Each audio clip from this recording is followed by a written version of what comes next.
le più grandi imprese dello sport italiano. Per il semplice e soprattutto invernale. Una vittoria di squadra che Cortina condivide con la coach auronzana del doppio misto Violetta Caldarte, il cui volto compare per pochi frame sul maxischermo. Una vittoria storica in uno sport che a Cortina ha solide radici. Qui tutti sono in lacrime, sentiamo l'emozione dei giovani della piazza di Cortina. Ragazze, scusate, le vostre emozioni. È bellissimo, noi giocavamo in squadra con Stefania quando eravamo più piccole, quindi vederla così felice è un'emozione unica, veramente.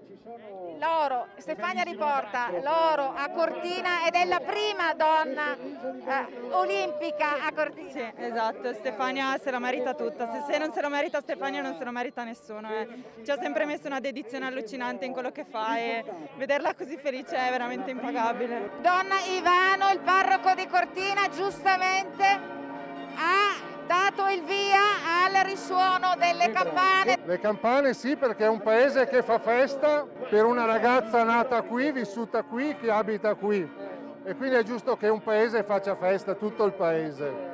Il curling è uno sport storico che ha 500 anni, ma che a Cortina ha le sue salde radici. Questi ragazzi ci hanno dimostrato come vuol dire collaborare e unirsi insieme per ottenere un obiettivo. È un sogno per tutti, per l'Italia intera, poi logico che Cortina la fa da padrona perché comunque siamo la mamma del curling in Italia e oggi è un coronamento, sì. Diciamo che Cortina è la mamma, è partito tutto da qua, è continuato da qua e oggi ci meritiamo, diciamo, questa vittoria e ringraziamo i ragazzi per questa enorme soddisfazione. E per Stefania, ghere, ghere, ghere!